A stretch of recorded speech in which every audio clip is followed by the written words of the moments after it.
Vous est déjà arrivé de regarder un graphique financier et de vous sentir un peu perdu face à toutes ces barres vertes et rouges? Eh bien, on est là pour ça. Aujourd'hui, on va décoder ensemble les bougies japonaises. Parce que non, ce ne sont pas juste des barres, c'est un véritable langage qui raconte toute la psychologie du marché.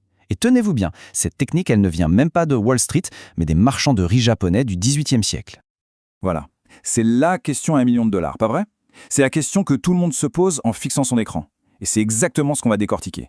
Le but du jeu, c'est de repartir avec les premières clés pour commencer à y répondre. Alors, on peut voir ça un peu comme une initiation au décryptage. On va apprendre ensemble à lire ce code, ce langage caché du marché. Imaginez que chaque bougie, c'est un indice, une pièce d'un immense puzzle qui, une fois assemblé, nous montre ce que pensent et ressentent tous les investisseurs à un instant T. Ok, rentrons dans le vif du sujet. Parce qu'avant de pouvoir lire des phrases entières, il faut connaître l'alphabet. C'est logique.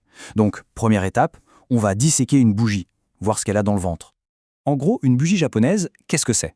C'est tout simplement une photo du mouvement du prix d'un actif, que ce soit une action, une crypto, peu importe, pendant une période de temps définie.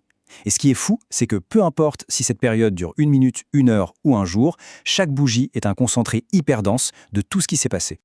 D'abord, il y a le corps. C'est la partie la plus épaisse, celle qui est colorée. C'est un peu le moteur de l'histoire. Il nous dit tout simplement, voilà où le prix était au début de la période et voilà où il est à la fin. C'est l'info la plus brute, la plus directe sur la puissance du mouvement.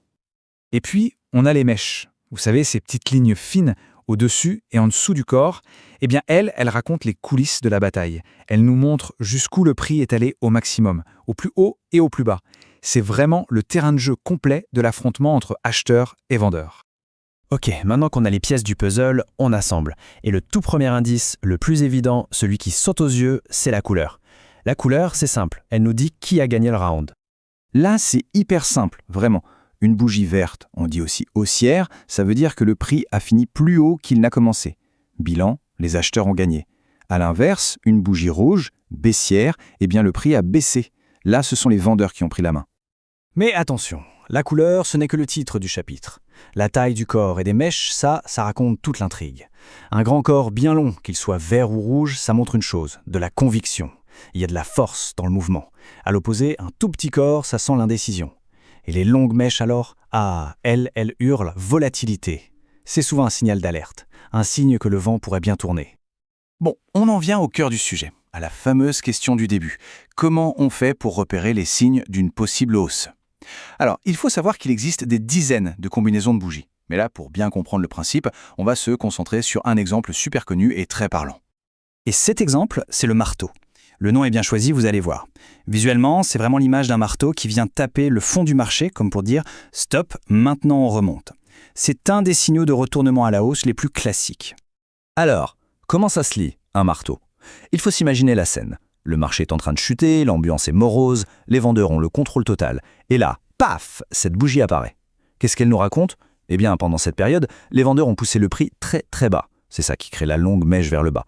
Mais, et c'est là que tout se joue, avant la fin de la période, les acheteurs ont débarqué en force. Ils ont contre-attaqué et ont réussi à faire remonter le prix tout en haut.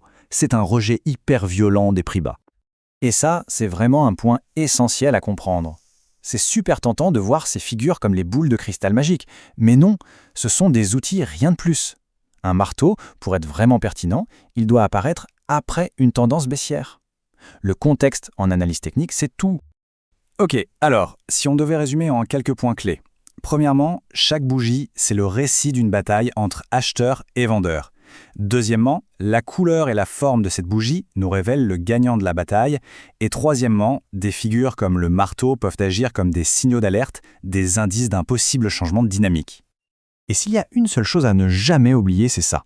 Lire les bougies, c'est un jeu de probabilité. Le but n'est pas de prédire l'avenir avec certitude, c'est impossible. Le but, c'est de repérer des moments où les probabilités penchent un peu plus d'un côté que de l'autre. Parce que la certitude sur les marchés, ça n'existe tout simplement pas.